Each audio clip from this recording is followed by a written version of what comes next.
देखिए, जफराबाद को मैं अपना परिवार मानता हूँ और जात से ऊपर उठ के पूरा जफराबाद का एक एक मतदाता, कोई हमारा बेटा है, कोई भतीजा है, कोई पिता है, कोई माँ है, कोई बहन है, तो पूरा जफराबाद मेरा परिवार है। मेरे दिमाग में एक क्षण के लिए भी जाति नहीं आती। आज कहीं किसी चौराहे पे गाड़ी खड़ी करता हूँ तो वहाँ का ठेले वाला, खुमचा वाला आता, कहता साहब वाकई में राम राज्य आ गया। चाहे गरीब आदमी हो, चाहे अमीर आदमी हो, चाहे जिस तरह का, सबका सम्मान सुरक्षित रहे, किसी का कोई उत्पीड़न न हो, किसी के साथ कोई भेदभाव न हो, इसकी मैंने चिंता की है ईमानदारी से।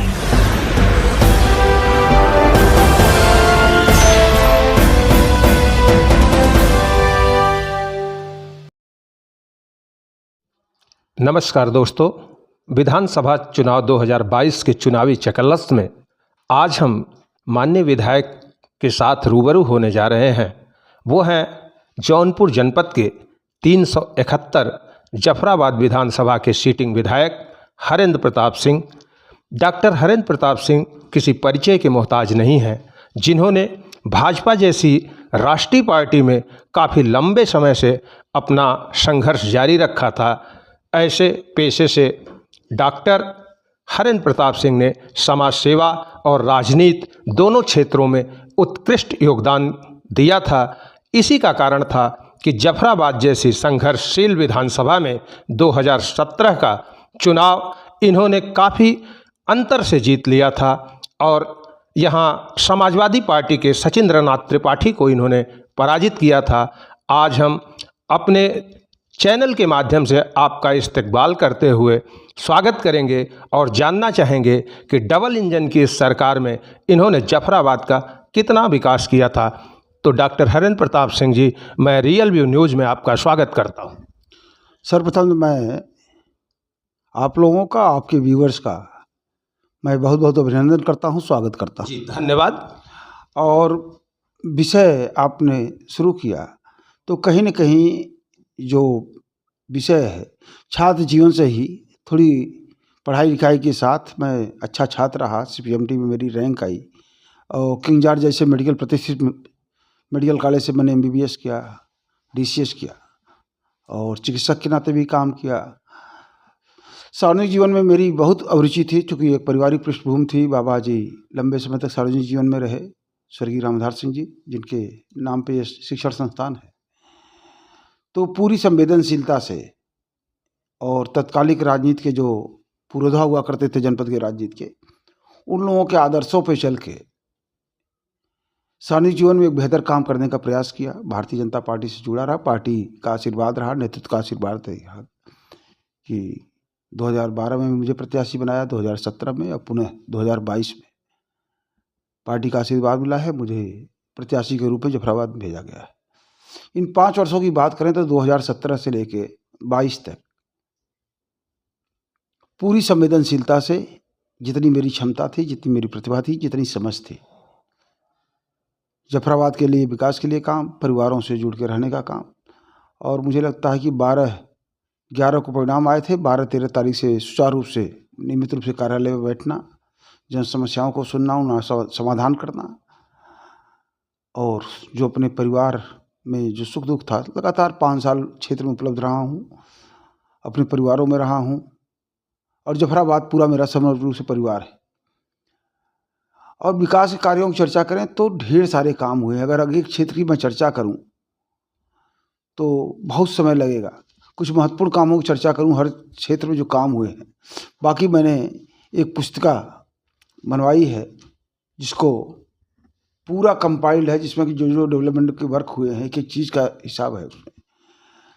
सबसे बड़ी विषय ये है कि जफराबाद कॉन्स्टिट्यूंसी ऐसी है कि एक तो 2 तरफ से नदियां हैं हमारी, सही नदी, गोमती नदी। तो विधानसभा का एक अंग 3 भाग में बढ़ता है। मेरी विधानसभा धर्मापुर के है, उसके बाद सरकोनी, सही नदी क्रॉस करते हैं सरकोनी, गोमती क्रॉस करते हैं सरकोनी आती है, फिर सही क्रॉस करते हैं जलालपुर ब्लॉक शुरू होता है। तो एक तो आवागमन बड़ा दुरूह था और दुर्भाग्य से कुछ पुल 2007 से लेके 2011, 12, 13 तक कुछ पुल स्वीकृत हुए थे जो सारे अधूरे थे। एक कहीं एक खंभा खड़ा था, कहीं 2 खंभा खड़ा था और क्षेत्र में बड़ी कठिनाई होती थी इस पार उस पार आने जाने में। तो ऐसे 4 अधूरे पुल थे, जिसमें प्रमुख रूप से थान घाट पुल था हमारा, गढ़हर घाट पुल था जो नहोरा को सुरूरपुर से जोड़ता है, धनेजा घाट पुल था, और एक धर्मापुर ब्लॉक को सरकोनी से जोड़ता था, वो जमैथा घाट पुल था, अखड़ो घाट पुल बोलते हैं उसको। इन चारों पुलों को कंप्लीट कर दिया। आज मुझे प्रसन्नता है कि सुचारू रूप से दोनों पार, इस पार उस पार आवागमन हो रहा है। एक 4-5 प्रमुख सड़कों का चौड़ीकरण, उच्चीकरण का कार्य हुआ है। जफराबाद विधानसभा में 2017 से पहले स्वास्थ्य सुविधाओं को लेकर बहुत बुरी स्थिति थी।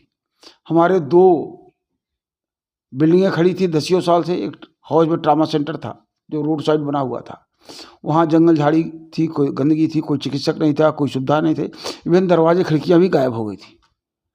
इसी तरह का हाल सामुदायिक स्वास्थ्य केंद्र रेहटी का था। कोई चिकित्सक नहीं, कोई व्यवस्था नहीं, कोई कुछ नहीं। तो चुनाव के बाद मैंने गंभीरता से स्वास्थ्य को लिया, और आज मुझे प्रसन्नता है कि ये हौज का ट्रामा सेंटर, सामुदायिक स्वास्थ्य केंद्र रेहटी अपने जनपद के सबसे उत्कृष्ट संस्थान है चिकित्सा के। जहाँ कोविड काल में L2 हॉस्पिटल जिले में 2 चिन्हित हुए, वो जफराबाद विधानसभा के ही दोनों, हाउस का ट्रामा सेंटर और सामुदायिक स्वास्थ्य केंद्र रेहटी रहा, जहाँ आज CT स्कैन से लेके digital x-ray, auto analyser, oxygen plant, सारी सुविधाएं, ICU, वेंटिलेटर्स पर्याप्त मात्रा में उपलब्ध हैं। तो ले दे के प्रसन्नता होती है कि स्वास्थ्य के क्षेत्र में काम हुआ। बाकी स्वास्थ्य के क्षेत्र में हमारे विधानसभा क्षेत्र का एक पार्ट जो रामनगर ब्लॉक का पड़ता था, तो वहाँ कोई चिकित्सा सुविधा नहीं थी। तो वहाँ एक प्राथमिक स्वास्थ्य केंद्र बना है, बन के तैयार हो गया है, जिसका उद्घाटन भी हो गया है। वहाँ भी कार्य सुचारू रूप से भटवार में शुरू हो गया है। मैं जानना चाहता हूं कि king George medical college Lucknow से चिकित्सा की डिग्री लेने के बाद ऐसा कौन सा वह दौर आया या किस व्यक्तित्व से आप प्रभावित हुए जो आपने चिकित्सा के क्षेत्र के साथ साथ राजनीति में भी हाथ आजमाने के लिए चुना, और वह प्रेरणा आपको कहाँ से मिली थी?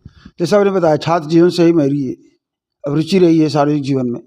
छात्र राजनीति में भी सक्रिय रहा, और भारतीय जनता पार्टी का विचारधारा, उसका दर्शन, पंडित दीनदयाल जी का अंत्योदय का जो परिकल्पना थी, ये सारे विषय हमको प्रभावित करते थे। समाज जीवन में, गरीबों के जीवन में खुशहाली लाने का काम, सरकार की योजनाएं उनके सुचारू रूप से उनके तक पहुँचे बिना भ्रष्टाचार के, ऐसे सारे विषयों को लेकर पूरी संवेदनशीलता से काम करने का जो विषय था, वो मुझे प्रेरित करता था। और चिकित्सा सेवा से इस्तीफा देने के बाद 2004 में 2006 से सक्रिय रूप से भारतीय जनता पार्टी में कार्यकर्ता के नाते काम कर रहा हूँ। मैं जानना ये चाहूँगा कि आपके 5 साल विधायक होने के कार्यकाल में बेरोजगारी और छुट्टा पशुओं की समस्या पूरे उत्तर प्रदेश क्या राष्ट्रीय स्तर पर एक समस्या बन गई है, इसके लिए आप लोगों ने विधानसभा में रहते हुए क्या कार्रवाई की? देखिए, गर्व की अनुभूति होती है, और जितने ईमानदारी से, पारदर्शी ढंग से इस 5 साल में भर्तियां हुई हैं, चाहे बेसिक शिक्षक की भर्ती रही हो, चाहे पुलिस की भर्ती रही हो, TGT PGT की भर्ती रही हो, या अन्य विभागों में नौकरियां आई, पूरी पारदर्शिता के साथ, बिना भ्रष्टाचार के, बिना भेदभाव के जो पात्र अभ्यर्थी थे उनको अवसर मिला है। आउटसोर्सिंग के माध्यम से उत्तर प्रदेश में करीब 4.5 लाख 5 लाख लोगों को रोजगार मिला है। इसके अलावा तमाम स्किल डेवलपमेंट के माध्यम से तमाम नौजवानों को काम मिला है। और मैं चर्चा करूं तो मेरे विधानसभा क्षेत्र में ऐसे कम से कम 100 नौजवान हैं जो अलग अलग क्षेत्रों में मुख्यमंत्री स्वरोजगार योजना के तहत और प्रधानमंत्री स्वरोजगार योजना के तहत जिनका वित्त पोषण हुआ है। आज वो लोग होजरी के क्षेत्र में, फर्नीचर के क्षेत्र में, फैब्रिकेशन के क्षेत्र में, तमाम ऐसे क्षेत्र हैं जहां तमाम नौजवान रोजगार कर रहे हैं। अब मुझे प्रसन्नता है कि मेरे प्रयास से हमारे विधानसभा क्षेत्र में 2 बड़ी होजरी यूनिट चल रही है, जिनका शुभारंभ कोविड काल के दौरान ही हुआ है। ये लड़के बहुत हुनरमंद थे, लुधियाना में काम करते थे, मेरे संपर्क में आए। तो अगर मैं चर्चा करूं तो अरविंद राजभर लड़का नौजवान है जो होजरी का कारीगर है। आज सरकार की सहयोग से आरा ग्राम सभा में होजरी यूनिट उनकी चल रही है, 25-30 लोग काम कर रहे हैं। इसी तरह मगरामा ग्राम सभा पड़ती है मेरी विधानसभा क्षेत्र में, वहाँ पंकज राय जी हैं। पंकज राय जी को भी प्रधानमंत्री स्वरोजगार योजना में 10 लाख रुपए का ऋण मिला, और आज एक बढ़िया होजरी यूनिट चल रही है। तो रोजगार के क्षेत्र में हम लोगों ने प्रयास किया है कि किसी भी प्रदेश को, राष्ट्र को विकास के लिए क्या चाहिए? अच्छी सड़कें चाहिए, अच्छा ट्रांसपोर्ट चाहिए, अच्छा इंफ्रास्ट्रक्चर चाहिए, अच्छी बिजली चाहिए और अच्छा लॉ एंड ऑर्डर चाहिए। और मुझे गर्व है कि हमारे प्रधानमंत्री और मुख्यमंत्री जी के आशीर्वाद से जो डबल इंजन की सरकार है, इंफ्रास्ट्रक्चर के मामले में ढेर सारे काम हो रहे हैं। आपको भी जानकारी है कि ऐसे 7-7 एक्सप्रेसवे उत्तर प्रदेश में बन रहे हैं, कई बन के तैयार हो गए हैं। Purvanchal expressway, Gorakhpur link expressway, Ballia link expressway, Ganga link expressway, Bundelkhand link expressway, ऐसे ढेर सारे 4 लेन 6 लेन की सड़कें बन रही हैं। इंटर डिस्ट्रिक्ट कनेक्टिविटी 4 लेन की हुई है, इंटर ब्लॉक कनेक्टिविटी 2 लेन की सड़कों का हुआ है। तो ऐसे ढेर सारे काम हुए हैं। बिजली उत्तर प्रदेश को, ग्रामीण क्षेत्र को 18 घंटे, टाउन एरिया को 20 घंटे और जिला मुख्यालयों को 24 घंटे लगातार 5 वर्षों से मिल रही है। आगे सरकार का संकल्प है कि 24 घंटे बिजली देने जा रहे हैं। तमाम लोग और कानून व्यवस्था, ऑर्गेनाइज्ड क्राइम समाप्त हो गया है। बड़े बड़े अपराधी गिरोह, माफिया गिरोह आज जेलों में हैं। तो उत्तर प्रदेश का एक ऐसा आइडियल वातावरण बना है जहाँ से बहुत तेज़ी से डायरेक्ट इन्वेस्टमेंट हो रहे हैं। और मुझे गर्व है कि इस 5 वर्षों में 4 लाख करोड़ से ज़्यादा का इन्वेस्टमेंट उत्तर प्रदेश में हुआ है। ढेर सारी इंडस्ट्रीज आई हैं, चाहे मोबाइल सेक्टर में काम कर रही हों, चाहे इलेक्ट्रॉनिक्स से काम कर रही हों, चाहे अपने बगल में अमूल का विषय हो विधानसभा से सटे हुए एरिया में। तो ऐसे ढेर सारे उद्योगपति उत्तर प्रदेश में आज इन्वेस्ट करने के लिए लालायित हैं, वो लोग इन्वेस्ट कर रहे हैं। विधायक जी, स्थानीय मुद्दों को अगर देखा जाए जफराबाद के, तो कभी कभी आपका नाम विवादित भी रहा है स्थानीय लोकल पॉलिटिक्स को लेकर के। लेकिन जहां तक जनता का मानना है कि आपने विकास कार्यों को एक गति प्रदान की है, मैं जानना चाहूँगा कि जफराबाद को आपने कितने घंटे बिजली प्रोवाइड करवाया और कितनी सड़कें बनवाई। मैंने चर्चा की आपसे कि कम से कम 50 किलोमीटर से ज़्यादा की सड़कों का, प्रमुख सड़कें जो थी 3-4, जैसे मड़ियाहू से कठराव की सड़क का चौड़ीकरण ऊंचीकरण काम चल रहा है। जौनपुर शहर से लेके बिलाव घाट तक की सड़क का चौड़ीकरण ऊंचीकरण हुआ है। जफराबाद बाईपास बना है, गौरा बादशाहपुर का बाईपास बना है। गौरा बादशाहपुर बाजार के अंदर का सड़क अच्छी की हुई है, ड्रेन बने हैं दोनों तरफ। सरकोनी से लेके बीबीपुर घाट तक, जहाँ बीबीपुर नेपुरा घाट पुल बन रहा है, वहाँ तक सड़क का चौड़ीकरण ऊंचीकरण हुआ है। और इजरी मोड़ से लेके सुगुर्दीपुर तक, पुरेव से लेके परसाईपुर घाट तक की, और मकरा से लेके करधा तक की, ऐसे तमाम सड़कों का निर्माण हुआ है। शहर से लेके हुसैनाबाद से लेके जमैथा अखड़ू घाट पुल तक की सड़क का चौड़ीकरण ऊंचीकरण हुआ है प्रधानमंत्री में।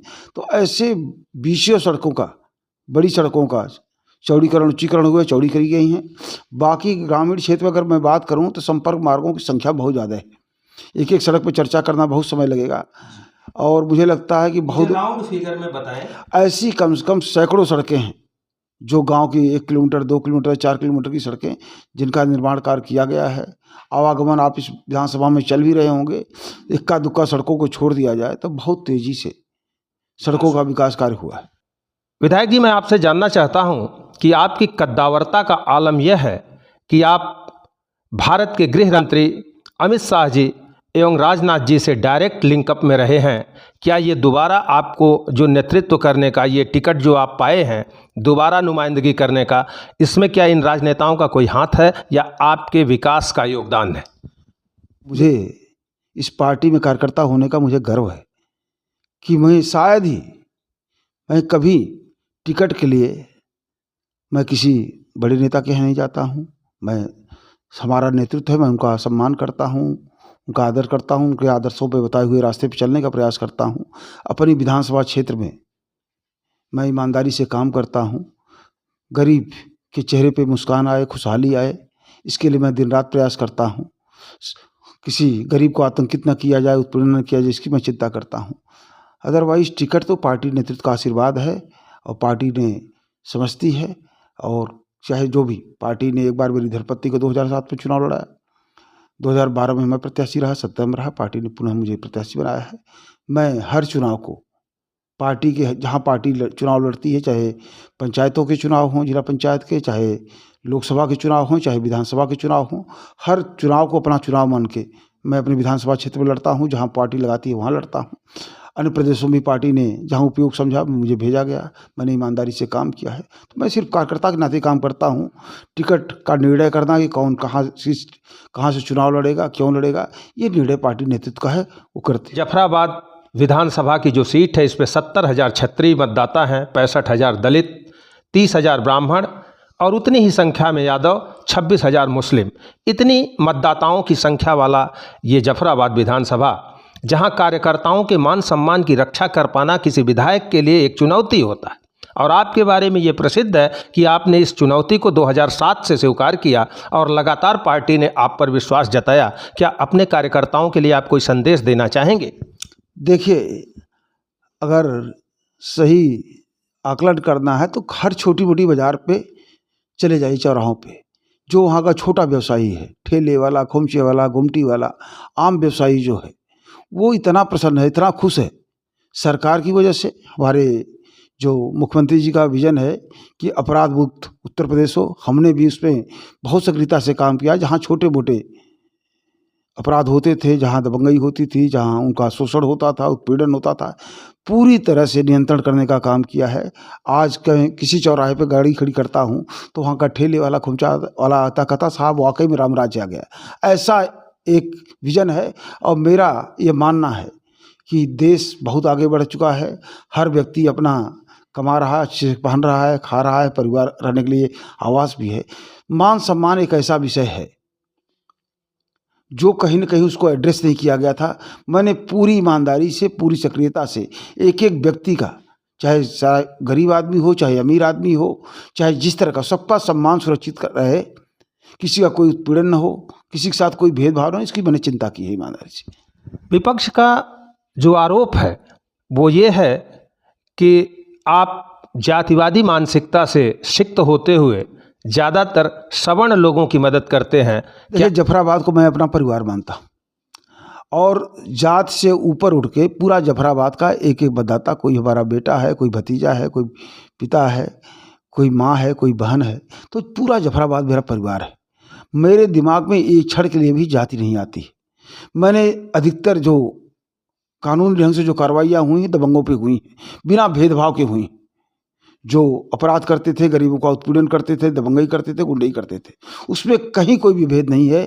मैं इस बात को पूरी ऑथेंटिसिटी से कह रहा हूँ। मैं दावे से कह सकता हूँ इन 25 वर्षों में जितने काम नहीं हुए हैं, उससे ज़्यादा विकास के कार्य इन 5 वर्षों में हुए हैं जफराबाद विधानसभा। मुख्यमंत्री योगी आदित्यनाथ जी का कहना है कि हम जीरो टॉलरेंस की नीति पर काम कर रहे हैं। मैं जानना चाहता हूं विधायक जी आपसे, कैसे निपट पाएंगे? एक सबसे बड़ा मुद्दा आज की तारीख में है कि माताएं बहनें सुरक्षित हैं, किसी का कोई उत्पीड़न नहीं हो रहा है, कहीं ऑर्गेनाइज्ड क्राइम नहीं बचा है। जो संगठित अपराध हुआ करते थे, संगठित गिरोह हुआ करते थे, आज सब गायब हैं, या तो जेलों में हैं या उत्तर प्रदेश से बाहर हैं। तो एक जो ये वातावरण है, उत्तर प्रदेश में भारतीय जनता पार्टी को बहुत बड़ी विजय मिलने जा रही है। मुझे लगता है जो वातावरण है, जो माहौल है, उसको देखते हुए लग रहा है कि पिछली बार से ज़्यादा बड़े मैंडेट के साथ भारतीय जनता पार्टी की फिर पुनः सरकार बनने जा रही है। अपने कार्यकर्ताओं के मान सम्मान के लिए हमेशा हस्तक्षेप करते रहे हैं। ऐसे में एक वर्ग विशेष का ये मानना है कि हम लोगों के साथ कहीं न कहीं अन्याय हुआ है। क्या इस बात को माना जा सकता है? देखिए, जो समाज में असंवैधानिक काम करता है, दबंगई करता है, अपराध करता है, गरीबों की ज़मीन छीनता है और ग्राम समाज की ज़मीनों पे जो राज्य की संपत्ति है उस पर कब्जा करता है, उन पे कठोरता से कार्रवाई हुई है। कोई अपराध करता है, अगर उस पर कार्रवाई होती है, वो पीड़ित होता है, तो ये हमारा विषय नहीं। हमको गरीब पर न्याय दिलाने के लिए उसी निमित्त हम यहाँ बैठे हैं। क्या प्रधानमंत्री जी के जो मुख्य उनका स्लोगन है कि सबका साथ, सबका विकास, सबका विश्वास, इस थ्योरी पे काम करते हुए आप लोगों ने जो गरीबों को खाद्यान्न योजना का लाभ आदरणीय मुख्यमंत्री योगी आदित्यनाथ जी ने चलाया है, इसको लंबे समय तक इसी तरह चलाएंगे या इसको बंद भी किया जाएगा?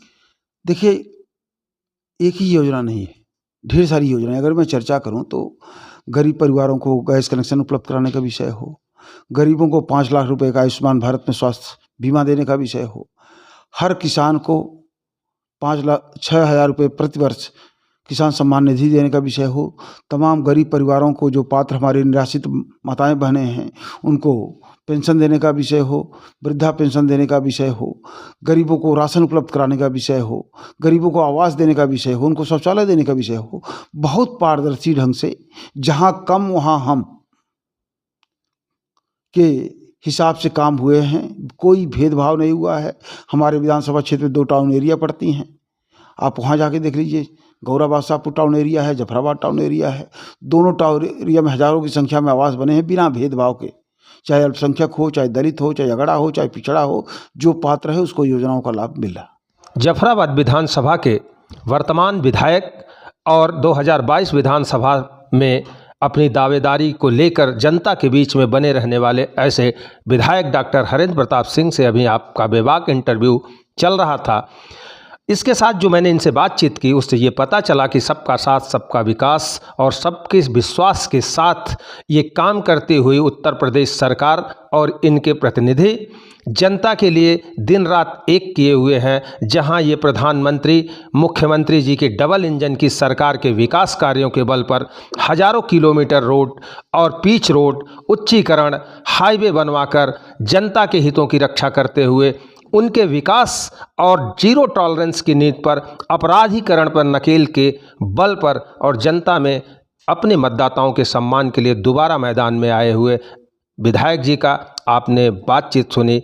आगे इसी तरह हम जफराबाद के गली चट्टी चौराहों से मतदाताओं का क्या रुझान है इसे लेकर हम प्रस्तुत होंगे। तब तक के लिए धन्यवाद।